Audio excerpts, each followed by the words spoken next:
Hi everyone, this is your humble narrator Jay Sykes with another quick watch video. Now this was inspired by some events that took place recently. So as you know, I do travel for work and I'm here and there.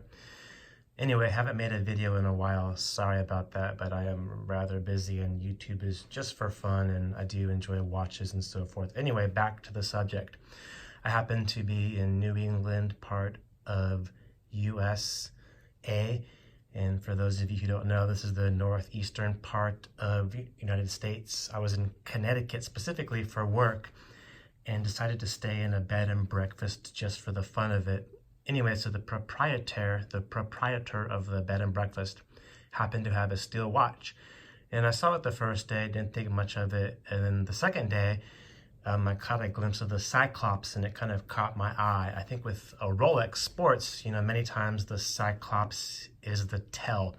Anyway, so I had a Cyclops, but I couldn't tell what model it was. I was a little bit confused.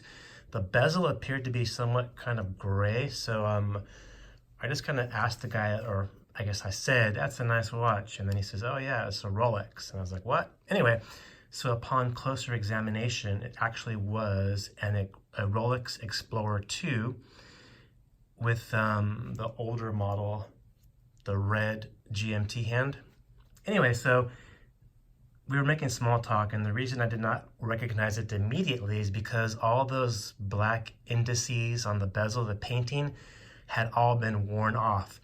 So it had the bezel with those, I guess the indentations or the concavity where the numbers are, but the paint was gone, so it looked a bit different. So he was telling me that he bought this watch like 20 some odd years ago. It was his only watch. He bought it from the dealership and he's literally worn it, not literally, but practically every day he's worn it since. And it was a rather beat up watch. So it had the paint was, missing from the bezel, the numbers there, the markers. The crystal had some scratches and the bracelet was certainly scratched up. And I was talking to the guy about watches in general. He was not necessarily a watch enthusiast. This was the only watch he had, but he knew about Rolex, and he was saying that he had it serviced once about 10 years ago. But apart from that it's, run fine for these 20 years he's had it. And I was very relieved and happy to see a Rolex Sports model that had actually, taken some bumps and had been lived in and was not, a safe queen, had been like banged around obviously and used as was intended, just basically an everyday watch. So that was one story. And then at the airport, I was actually in Vancouver. I was in the lounge waiting, and there was another guy there with once again, a Cyclops kind of caught my eye. I thought it was a Yachtmaster at first because the bezel was like kind of grayish. And so once again, trying to, just spark a friendly conversation, I made a remark, "Oh, that's a nice watch." And then we were talking about watches. Turns out it was a Submariner. It was the pre-ceramic version with an aluminum bezel. And it actually had faded, so it was a very, very light gray bezel. And, similar to the guy at where I stayed, the bed and breakfast, he bought this watch. He told me 20 plus years ago, he bought it at the AD.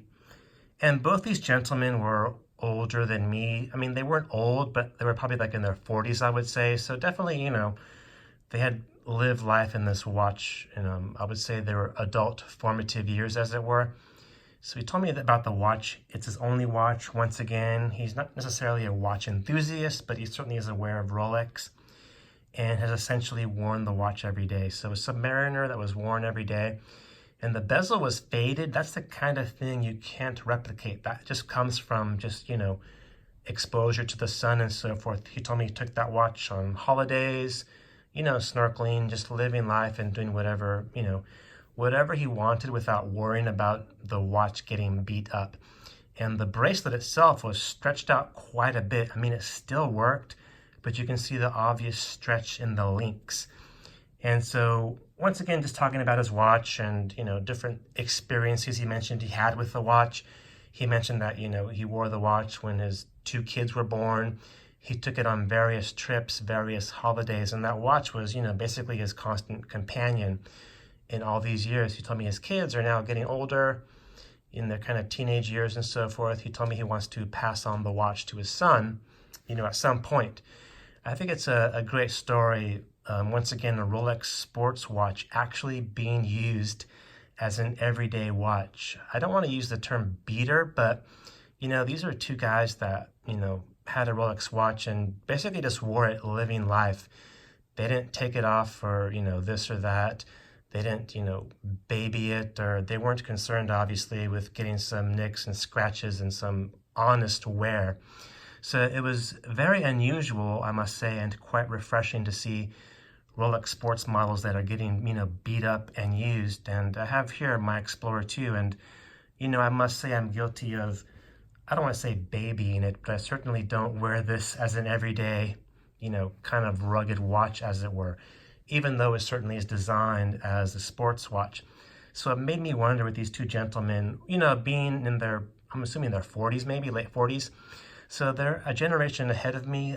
I don't know how old you guys are, but it made me kind of wonder and think, what changed in the past 20 plus years in terms of watches? Why were guys back then, buying a watch, wearing it, going through life without caring, versus today, everyone is so concerned about every little nick and scratch and scuff and, ooh, I don't want to, get a scratch here. I don't want to get the bracelet messed up. Why is that?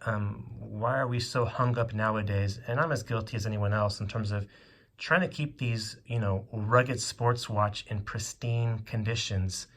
And it made me wonder about that. I think it's a few reasons. I think number one is, back then, 20 plus years ago, to buy a watch, a Rolex watch, it didn't necessarily cost an arm and a leg. I wouldn't say it was inexpensive to buy, but relative to the cost of living, much more affordable for, the everyday guy. I think additionally, you look at this kind of Rolex, dare I say bubble, but Rolex mania and these prices and people trying to speculate and get money off of Rolex. I think nowadays people are looking more too much how much money they can make as opposed to just really living life and enjoying the watch as it is. So let me know your thoughts about that, and let me know if you've seen some kind of rugged, beat up watches out there in the wild. And let me know, why do you baby your watch? If you do, maybe you don't, but yeah, let's hear about your thoughts on that. I'm interested to hear. Thank you so much for watching. Please feel free to leave any comments or questions below. This is Jay Sykes, hoping you have a nice day, if possible. Bye.